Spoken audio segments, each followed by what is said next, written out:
People who have a micromanager never, ever give their best. What they do is they figure out exactly what the micromanager wants, and then they give only what's necessary to meet the needs of the micromanager. People stop working for the joy of work or to further the vision and the mission of the company. They simply work to meet the scrutiny of the micromanager. Welcome to the Growability Podcast, your home for leadership, management, and marketing education, where we teach business and nonprofit leaders how to flourish in life and work. Today's episode continues with the fourth step of the Growability model by sharing the 3 types of managers who will destroy your business. Here are your hosts, Joshua McLeod and Bernie Anderson. How does a manager become a better coach? When I think about managers and the role that managers play in people's lives, it's really, really an important role. And so I thought what we could do is talk through kind of the 5 steps for every manager to become a better coach. I think this is great. I'm excited about this conversation because it's rare to find a manager who thinks like a coach. So the first step to become a better coach as a manager, it is don't be a bad manager. so there's 3 kinds of managers that really do a lot of damage in an organization. And I'd like to talk about those 3 kinds of managers. The first one, everybody knows. The first one is the micromanager. So everybody has heard of the micromanager. But there's 2 other types of managers that do just as much damage as a micromanager in an organization that sometimes people don't think about. So the first is a micromanager. The second is a hero manager. And then the third is a buddy manager. So what is a micromanager? How would you define a micromanager when you think about what micromanagers do and why micromanagement is really destructive? I've never been micromanaged, but I have worked alongside someone who was a micromanager.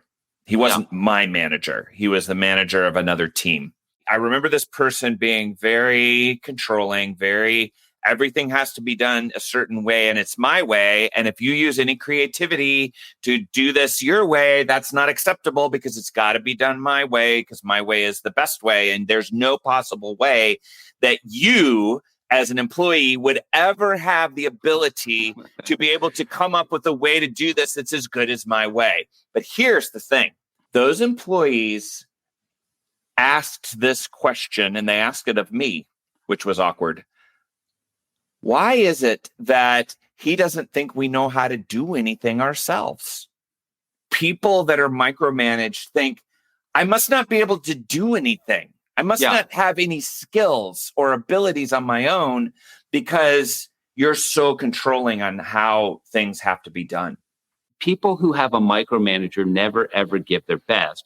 What they do is they figure out exactly what the micromanager wants, and then they give only what's necessary to meet the needs of the micromanager. People stop working for the joy of work or to further the vision and the mission of the company. They simply work to meet the scrutiny of the micromanager. So micromanagers are very bad. Now, the next type of manager that creates a deficiency in an organization is what I call a hero manager. What a hero manager does is a hero manager never lets anybody fail. With hero managers, everybody likes them. Right. With micromanagers, nobody likes them. Hero managers, everybody likes them.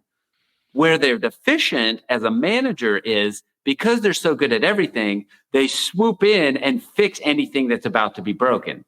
I was working with a company and they had a wonderful person. Everybody liked them. They were a hero manager. And I mentioned to the CEO, I said, do you notice that when hero manager goes out of town or calls off sick, like your entire organization shuts down?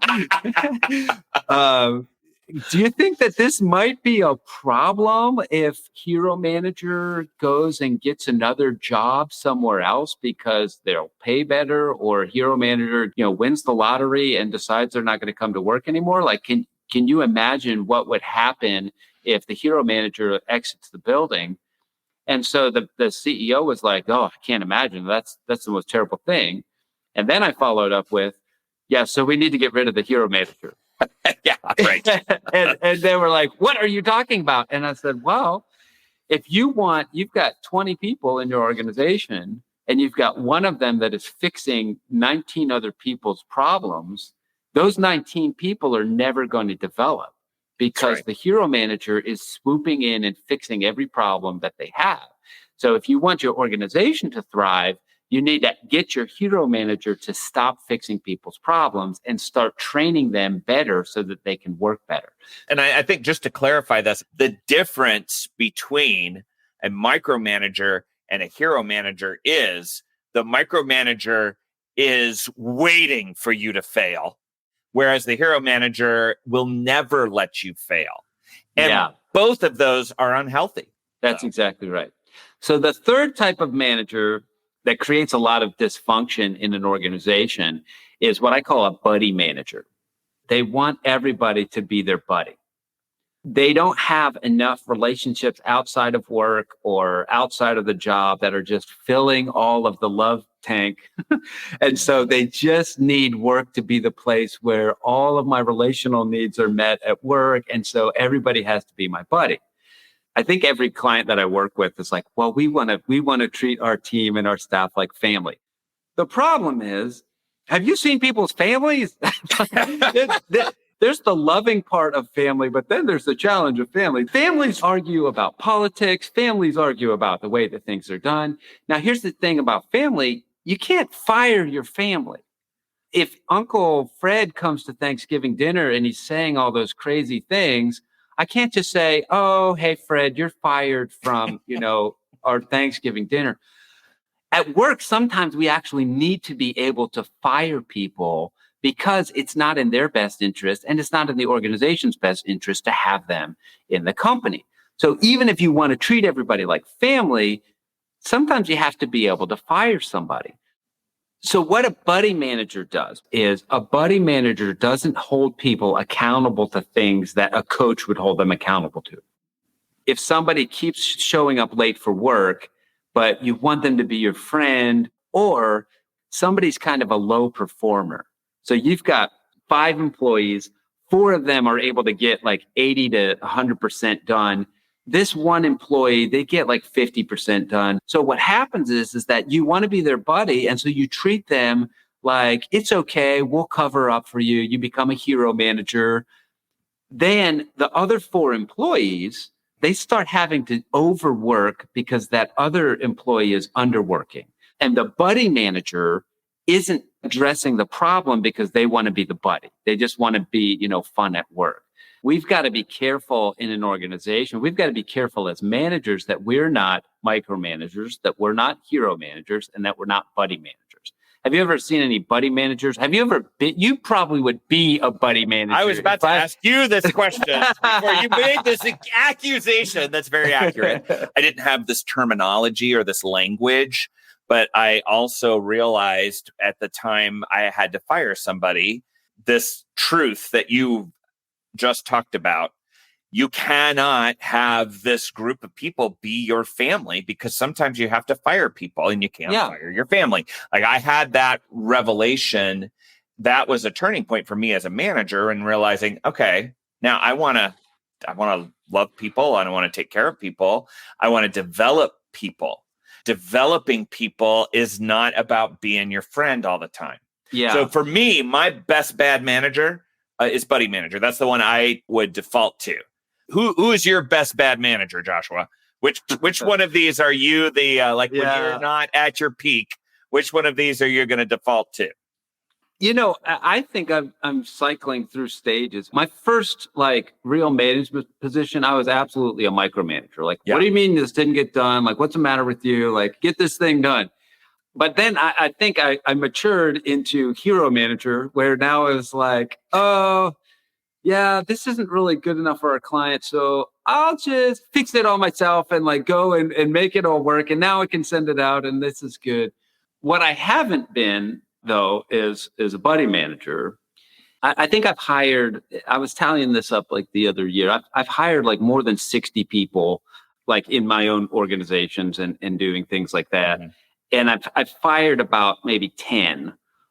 Almost all of the people that I've fired came back to me a year or 2 years later and said, thank you so much for really the opportunity you gave me at this organization, the learning that I had. You set a different bar for me. I was on a wrong trajectory. Really, people want to work at organizations that have high standards of excellence. And so what we've done is we've kind of created this environment to where everything becomes so political that it's not anymore about whether or not you are a high achieving individual at a high performance organization. It just becomes like, are you not offending anybody and never doing anything? Mm-hmm. It's like we've really lost standards of excellence. A standard of excellence is like, what do you have to obtain to be able to be on our team? Yeah. So there's some people that can make it to the Olympics, not many. There's some people that can make it to like the national championships. Not many. There's some people that can make it to the state championships. There's some people that can make it to the high school championship. There's some people that can make it to varsity. There's some people that can make it to junior varsity. Right. So when I think about what it means to be on our team, your organization has to decide, are we going to the Olympics or are we going to JV? Are we going to give the participation award or are we actually going to try to place a medal? And that's just really the way that I see managers. Like, managers are people you can take and help someone achieve their highest capacity as an individual. If you can help people grow, it's really, really good. Yeah. So that is the first step to being a better coach as a manager is don't be a bad manager. don't be a micromanager. Don't be a hero manager, and don't be a buddy manager. Right. I love this framework. So we're going to sign off here. We want everyone to remember that you're doing better than you think and you have more potential than you know. And we appreciate all of you growing along with us at Growability. See you next week. Thank you for listening to the Growability Podcast. The mission of Growability is to equip leaders to flourish in their life and work by developing vision, rhythm, and community. To discover more ways to flourish in your life and work, visit growability.com and speak with a certified Growability coach. Bernie and Joshua are also available for speaking engagements, workshops, and conferences. Subscribing to this podcast helps Growability equip leaders throughout the world, and we appreciate your support. Please consider sponsoring an episode or sharing with a friend.